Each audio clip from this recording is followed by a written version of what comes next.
Are you listening? Damn.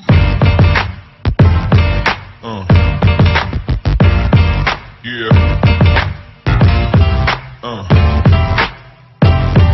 Yeah. Another episode of Trash Talk. I'm TJ O'Connor. With me, as always, Damian the Wolverine Hill. And we got a familiar face joining us here today. It's Thomas the Train Petersen. He had another big win not too long ago. We're here to talk about that and everything else. But first, the sponsors of the show, Valhalla Combat Sports, Insurance Tattoo, the Striking Institute, the Fighters, James Clark Sports Psychology and Hypnosis Therapy, and Mi Madre. Thomas Petersen, how are you doing, my friend? Always a pleasure to be on the show, gentlemen. Yeah, dude. Thank you for joining us tonight. Man, first question of the night. How does it feel to be an undefeated professional fighter, bro? It doesn't feel like anything, man. You gotta take it's a new fight, it's a new day every time you step into the ring, man. You know, the best quote I've ever heard from professional athletes to have a short memory. You know, win or lose. You don't want to ride too high or, go too low, Dude, I love that you said that. Rocky Marciano was one of the first fighters to retire undefeated and champion.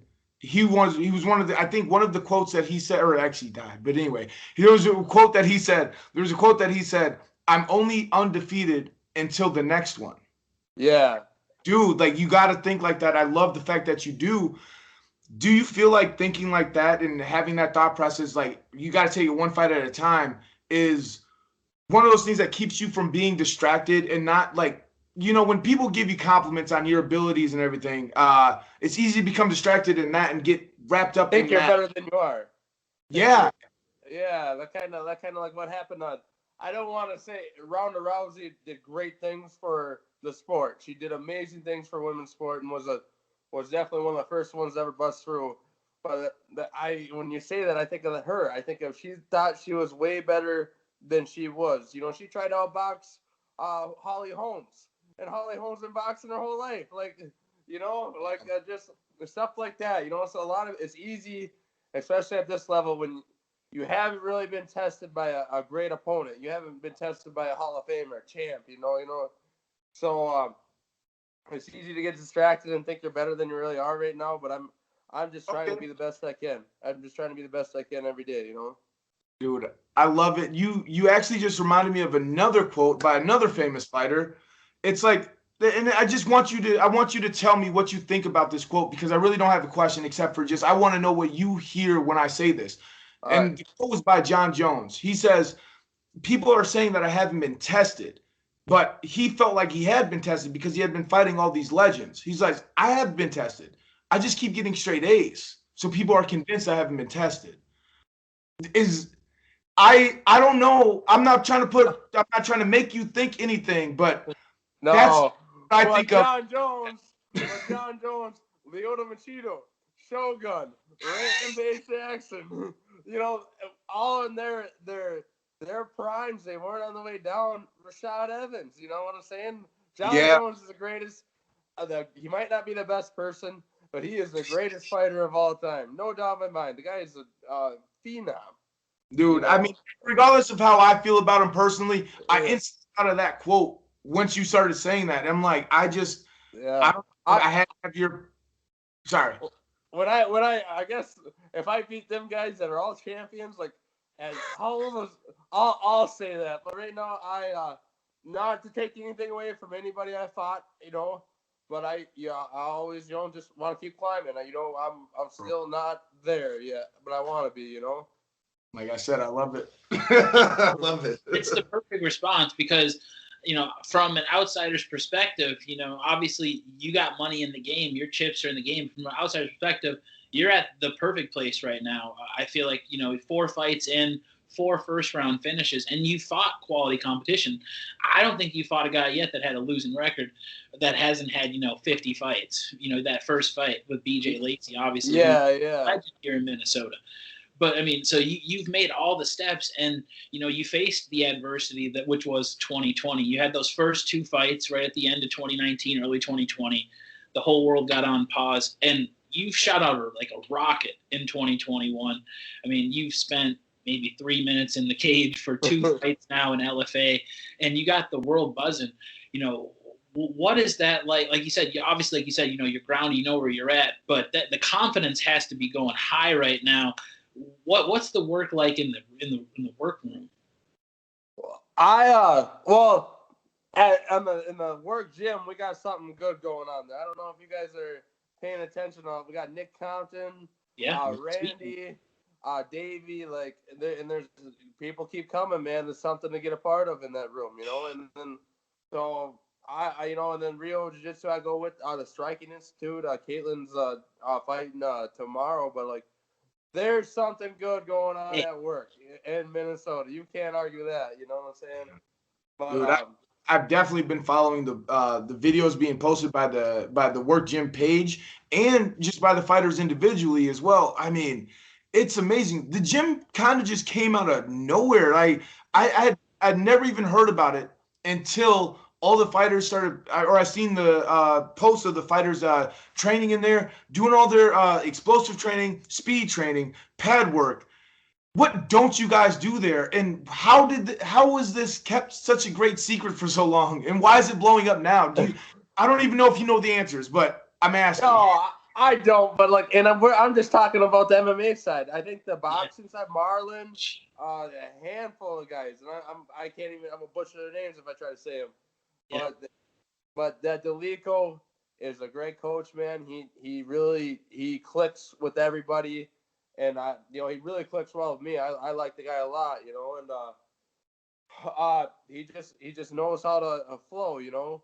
And I roll with the punches, and he's good to his fighters. So, you know, there's something good going on there. You know, if you're fighting in Minnesota, you should try to check it out. You know, Man, we do everything. We do pads, footwork, explosion. We don't do jiu-jitsu there or nothing. It's just striking. But then, and then leg kicks are kind of hit or miss there. But we're not trying. We're going to a boxing gym for a reason. We want to throw hands, and we want to get good at throwing hands, you know. And we do a lot of footwork stuff. They're great. I can't say enough good stuff about Delico. And if you're a fighter in Minnesota, you should try to get in that room, you know, just for a little bit, just see what it's all about, you know. I don't even know if I've seen one paid advertisement from that gym. Word of mouth and the results that the fighters are having that go there speak for itself in my opinion. I think one of the guys' most recent wins, Ken Glenn out there, who's a legend. Yeah. I mean, so glad you brought up Ken. I was waiting for my chance to talk because I wanted to bring up Ken because he's fighting again in like a week. Ken's turned around. He's coming back in like a week. And Ken, you're watching this. We got to get you on here at some time. Yes. Because that turnaround, that comeback is fucking awesome. I'm so glad to see him get in there. He went in there, murked that last guy. Yeah. Late notice. Yeah. It didn't matter. I think it was a week. I think he had a week. Oh, man. Dude, I can also not say enough good things about Ken Glenn. That guy is just a classic gentleman. You know, great. You want your kids to grow up like that guy. You know, a fucking firefighter. There's a lot of good things going on in that room, man. Dude, I was just talking about Ken Glenn with Davey Young actually not too long ago, and I'm like, dude, I mean, him and I had a past back in the day, dude. There's almost nobody I respect more in the game right now, dude. Especially since this dude is a father, firefighter, and regular fighter. Like, dude. Yeah. And is a beast at all categories. Like, dude, how can you not respect this man? Exactly. Yeah. Hell yeah. I'm mad. Okay. Sorry, TJ. I know you had more to say. No, exactly. I brought that up. That was what I wanted Ken to get his moment. But no, what I was saying is, you know, talking about work, I'm so glad you brought that up. And like you said, Damien, it's one of the fastest growing gyms. I feel like, remember the first time I heard about people talking about it, it was like strength and conditioning. And a lot of guys saying the work they're getting in. And I was like, oh, man, that's awesome. And then all of a sudden all the fighters come. And it's almost like Field of Dreams. You build it, they will come. And Tom, you named all the fighters. I mean, some of the best fighters in the state right now, they're all getting work there. And there's good reason. So, yeah, I mean, many shout outs to Work Gym right now. Because so there wasn't a question in anything that TJ said. No, not even close. It's been facts. But I thought of one while he was saying all of that. What what gyms are you working with and cross training with, or what fighters are you working with besides the normal crew? Because you're one of the baddest heavyweights in the state, and to be real, I there's some guys that will give you some good practices, some good times, but I can't think of another fighter that's really on your level. I mean, Well, there's some good guys. at So this your is, weight anyway. Sorry, at your yeah. There's guys in Minnesota. It's I'm thankful for every opportunity I get to train with anybody, But like you said, there's a lot more competition in lighter weights. It just always have been in fighting and wrestling. That's just the way it has been. But I go to Rio Jiu Jitsu in Apple Valley. I made some changes to make everything easy for me, and so I get my Jiu Jitsu in at Rio Jiu Jitsu under Jose and Joao, and Cam Gilliam is there, and he's one of my blast from the past, but he's yeah. one of my better partners there, and there's a lot of good guys in the room there, and they're only like 5 minutes away from my house, so it's like you guys have been here the whole time, you know what I'm saying? Like, Yeah. and so they're great. I can't say enough great things about them guys. And then I go up to I usually try to spar at the Striking Institute. We have a kind of a thing. It's invite only. But we have a bunch of heavyweights come, from all over the state, and we try to bang it out for a little bit, and there's I can never remember all the names, but there's two Toms up there. Don't say it. I don't say them. Keep it a secret, dude. Okay. I had no idea that you were working with other heavyweights. I thought you were working with other smaller guys. Like, honestly, if you want to shout them out, they deserve their props, but maybe keep it a secret. Fuck it. No. Well, they know who they are. Tom, he was in Glory Kickboxing. Tom Jenkins. You guys know Tom Jenkins, and then there's another really good striker up there. And then a handful of heavyweights come up there, man. It's great. It's they do a great job, give me some good looks, and whatever. I got something figured out for me right now that's working. It's clicking. I got a kid on the way. I got to make everything click for me. I gotta have everything up, like all lubed up, and just rolling, for me to do this, Dude, I'm gonna interrupt TJ. Congratulations on the child, bro. Oh, Fuck. Thank you. Hell yeah. Now, Thank TJ. you. Yeah, it's a wonderful thing, man. Obviously, congratulations. Very happy to hear that. As someone who has two, they're fun. And Yes, he looked super convincing when he said that, didn't he? Yeah, sometimes fun. No, I'm just- Most of the time I hate him. I just hate him. Dude, I'm gonna be real with you, dude. 3-year-olds are assholes. Everybody, it's real. It's just like I want to punch you sometimes, but my boss, actually, this is a side track. My boss made a quote one time, and I thought it summed it up great. He goes, "Every parent wants to shake their kid. It's just a good parent that doesn't." And I'm like, oh, that's so true. It's going to cross your mind, and everybody listening to this has kids, it's like, maybe you can just shut up. But when you don't do it, you feel good about yourself. But let's get back to what we're talking about here. But let's get into this last fight a little bit. Obviously, we can talk about your first fight in 2021, but it was 17 seconds. Boom, dropped him. That happened. And then you had the last fight. You're coming in, fighting another big guy. He was a big dude, tough guy. And, he came out throwing hands a little bit right away. You were able to, get him out of there and keep some fashion. But you talk it through it a little bit, and was that fight what you expected? And you were able to be on the feet a little bit more there before, obviously, putting him on his back and getting him out of there.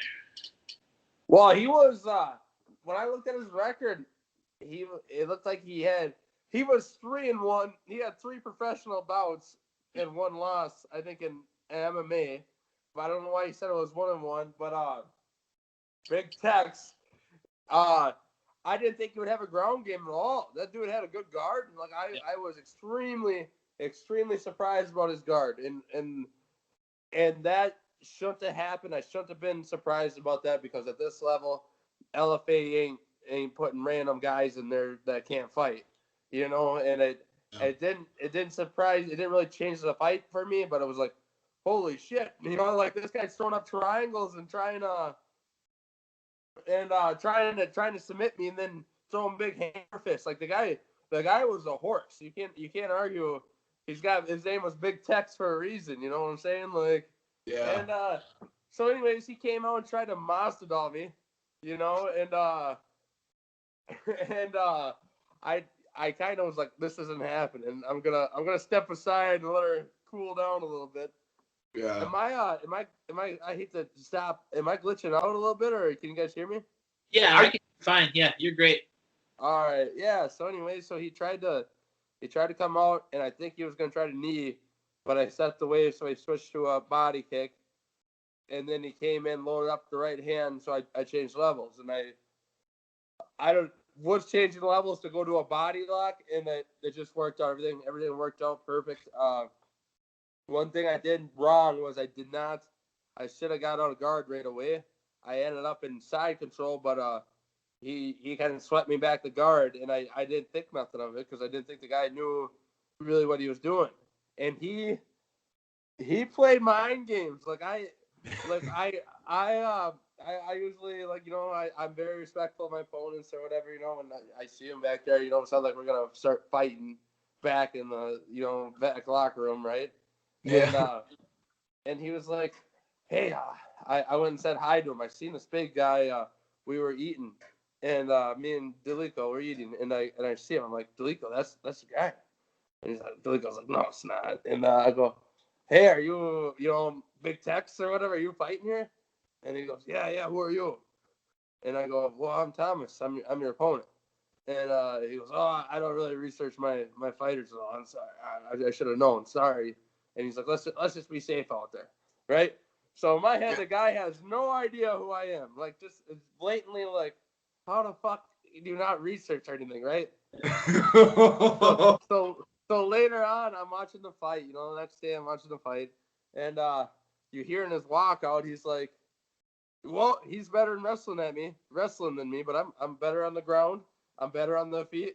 I'm like, for somebody who doesn't research anybody, you sure knew a lot about me. You know what I'm saying? Like, and so I was like, what? So that's the first time that's blatantly happened to me in wrestling and fighting, like where somebody was just like just smart but acted dumb. You know what I'm saying? Like, Yep.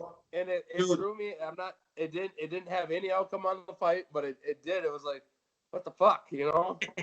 One of the things, so as speaking from a guy who played a lot of mind games with every opponent, there's something about there's some opponents that I would act humble towards. Like, I'm like, dude, it's such an honor to fight you, blah, blah, blah, to lure them into a false sense of security that I'm afraid of them. Yeah. Especially since I talk shit about everybody. And now all of a sudden I'm not talking shit about a guy, or I'm not, you know, I need to stop saying that. Isn't that right, TJ? We have to say trash talk. I was trash talking a guy. I trash talk every opponent. The name. And then all of a sudden, I don't trash talk this next opponent.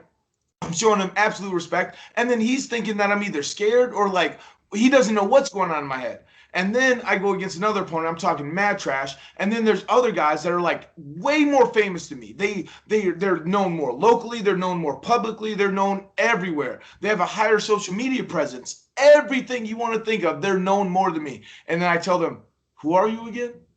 Yeah, and it pisses people off. He was probably trying to get after you in that aspect, like trying to get you mad. He doesn't know who I am. Ugh. But you're such a humble guy, dude. I don't think that matters to you.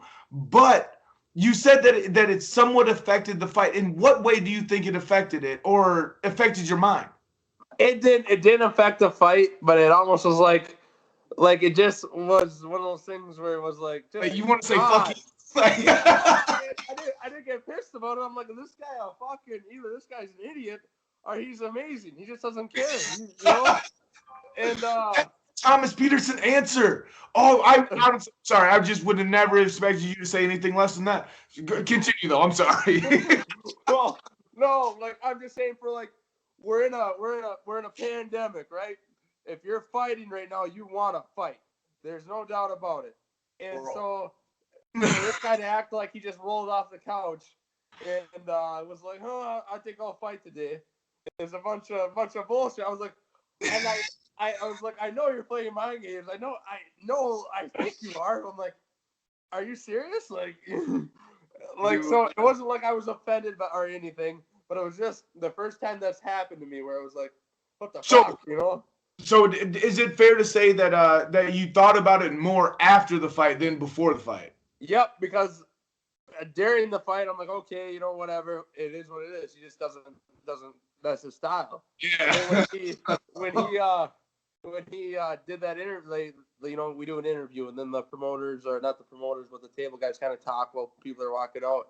Then he was saying that shit that he's better on the ground than me, and he's better on striking than me, but I'm a better wrestler. But that's fine. I got 2 out of 3 or whatever. It's like, oh, you do know, you do research a little bit, you know. So that was just an Slide experience, some gun. you know. So when you're in a fight, I mean, I trust that you study your opponent, you watch their film and everything and stuff. But when you're in there, are you thinking of a game plan, or is it more just an act react situation? Act react. If something's open offensively, I'm gonna try to go for it. If he comes in and tries to throw a big, you know, blender at me, or you know, kind of do a bunch of combos and shit, I'll react. Like I feel confident enough in my skills. I've trained enough to know how to react in a moment. You know, it becomes instinct. You know what I'm saying? Like, dude, there's a 17-second fight that proves you're right. Or no, less. What was the time on the? I don't fucking 17 seconds, maybe, or 18. It was 17. Okay, but I'm just, dude. They stopped the clock at 17, so he was down at 15. Now, I don't know.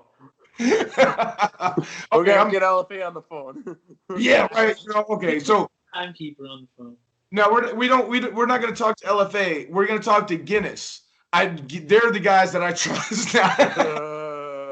I'm sorry. No, but all right. I kind of want to get into okay. Do you have anything lined up? Because I heard rumors, and I don't know if it's true or not. But I'm asking you: do you have anything planned, or are you in negotiations and talks of another fight? I wanna turn and burn, man. Everybody in my gym is doing it too. This is Kent Glenn. Oh, I got a fight ready to be signed for May 21st against Richard Foster, who's I think he's 6-4 or maybe 6-5, but all his losses except for his last loss were all UFC and Bellator bound guys. So this guy's the real deal. He likes to fight. He's got conditioning. He can go the whole fight, and he's 6'6". Like, this guy's a big guy, you know. So it'll be, you know, but another test, see where I'm at, just get in and let's fight, you know. And you know, like I said, I'm not feeling pressured, but you know, I wanted to get 2 in before my kid, you know, comes, and this is the time to do it. Let's do it, and then we gotta focus on the little mom for a little bit, you know, and rub her feet some more, you know. But so that's my plan. I'm in shape. Why not? I didn't take that much damage my last fight, and let's get it going. And then if there's a huge opportunity where I can't turn down, after that, you know, maybe I'll take it. Maybe if I can get a chance to get on the UFC or Contender Series or Bellator or what, you know, I'll take it. You know, and me and my wife made that very clear. If you have a chance to step into that realm, you got to do it. You know, so we'll see. I gotta get through my first fight first. I gotta get through Richard Foster, who's a very tough and very skilled opponent. He's been in the game for a long time, and I'm excited. I'm just excited to compete. Oh man, I love it. Everybody that knows you, and I know personally, after misspelling your name the first couple times we talked, the first one on your team is usually your girl, and knowing that, you know, she's in this with you like that to make that decision, because let's be real, I mean, we don't want to look past your next opponent, but when you're talking 5-0, 5 finishes, those big opportunities are starting to come, especially at the heavyweight division. When you're young and you're finishing guys, that's a possibility. So, I mean, you talk about May 21st. That's a quick turnaround. What type of things that you expect them to try to get done. Obviously, the game plan's always the game plan, like you said. When you get in there, you react. But with a quote unquote shorter camp, turn and burn. I love that quote you used. What's the turnaround like? What are you doing in the gym? What's the focus the next 2 weeks? I'm trying to run my dogs every morning. I'm trying to run in the morning before I wake up at like 5. I got to be at work at 5 a.m., so I got to wake up at 4 o'clock. And, what's 20 minutes, man? That's how I see it. What's 20 minutes in the morning, and then you feel good the rest of the day. So that's how I try to look at it that way. And then I'm going to work right after work, and then I'm going to work 3 days a week, and then every day during the week I'm going to go to jiu-jitsu. And so I've been going to jiu-jitsu after practice, or if I get a turnover where I can sleep for 2 hours before I go to Rio, on a Tuesday or Thursday. And then Saturday or Sunday I try to spar. And so I don't know, I'm just want to be in the best shape of my life, like which I can be. I never got out of shape. I'm still at 75% from that last fight, so I'd like to be at 100% cardio-wise. I'm 100% healthy. So we'll see, man. Well, Richard Foster's no joke. I got to come prepared. I got to bring my game, and I got to fight my best fight to win, no doubt. And so, like I said, I don't like to look by anybody, and I got my eyes on this guy, and I hope he brings his best game too. Man, you know what? I've met a lot of your fans, and man, every bit of every piece of what you just said explains like why you have such a great fan base and why why they have a reason to be so loyal to being a fan of Thomas Petersen. Because, dude, you're humble. You're thinking about every aspect of like what you can't take for granted, how you have to approach a fight mentally, and then also, dude, like the training that you're doing. Days off for fighters and stuff. Some people say it's good, some people say it's bad. Dude, you're a big guy. You're in there. You're young. Dude, you're putting in the fucking work, and it's speaking for itself. 4 first-round finishes, dude. You're officially the man in Minnesota, dude. You are the heavyweight. You are the baddest man in Minnesota in MMA at heavyweight as a professional right now. Like, that's you. You own that title.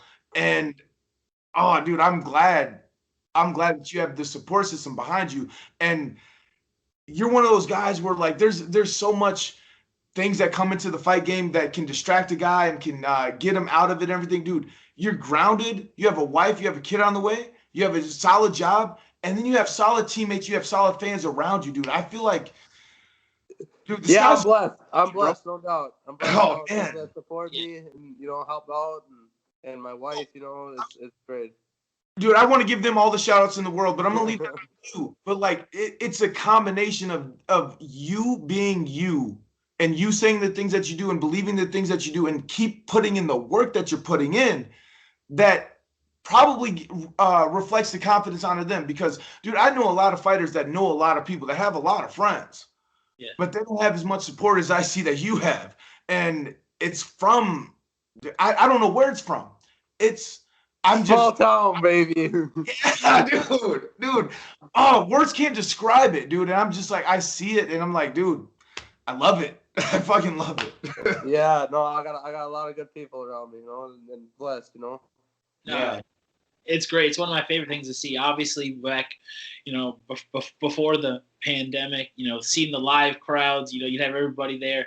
I still got to get me one of those Thomas the Train shirts. But even now, with these last couple of fights where you've been fighting with no crowd, seeing on social media, the people that make the post, they're all groups of people at their homes, wearing their shirts. Obviously, the fan base is there, and like Damian said, it's definitely due. And I mean, it goes to show, what you've been doing. You're fighting fights, you're competing, and you're winning. And, it goes back to high school, college. As a professional now, as an amateur, you've won, and that's what you're looking to do here. Obviously, May 21st. And before we wrap it up here tonight, always like to give that platform to I'm interrupting. I got one final question. Before we wrap it up, I got one final question. I'm sorry, TJ. I know you got to go. But do you feel there's a difference between fighting in front of a crowd versus not fighting in front of a crowd? Because you've done both. I've never done that. I try to when I walk out the cage, either with a crowd or without a crowd, I try to think this is practice. This is just like practice. This is what we do. Just another day in the room, And it's a little easier to do that with no crowd. Don't get me wrong, but having the fucking people there, man, and having my boys and my fans and it's hard. It's great after the fight, seeing all the guys right there, win or lose. They're gonna be there, and they're gonna be excited to see you. And that's just something. So I like fans there. Don't get me wrong. There's two sides of it, but either way, you're still fighting. You're still fighting a guy that's trying to kill you. So Yeah. I just try to focus when I'm in there. I'm trying to focus on that guy, and then once I get out, it's nice seeing all them people that are, even took the time out of their day to come and support you. That's awesome. Dude. And I've just decided right now, I don't even know why this popped into my head, but as you were talking, your fans are now referred to as passengers. They're passengers on the train. They're following the train. I like that. I'm excited. May 21st, 5th professional fight. Now, without Damien interrupting me this time, before we wrap this thing up, always like to give the platform to thank any teammates, sponsors, anybody outside the gym that's been there for you leading up to the previous fight and with the quick turnaround for this one. The platform is yours, Mr. Petersen. All right, I got a few sponsors. Obviously, I want to thank my wife. She's great. She's amazing. And then I want to thank Tobler Homes in Minnesota. I want to thank Soda Construction. And I want to thank Crest Exteriors. And then I want to thank Custom Hose Tech. And then I want to thank Real Jiu-Jitsu, Jose and Joel. And then I want to thank Work, Delico, Mo. These guys make my life so much easier, man. All the other sponsors, and it's great. We got a great thing going, and I appreciate everybody that supports and buys a shirt or hat. You guys are buys tickets, or even says hi, hey, you're doing a great job. Like I love this shit, I love the support, Oh. So thank you everybody, Man. Dude, we love having you on. I can't wait to have you on again after this fight. Yeah. Man, everybody watching this video, make sure you reach out to Thomas Petersen and find out how you can stream his next fight. If not, at least fucking give him a shout out and tell him, like, dude, he's the man, because he is. But you guys are the man.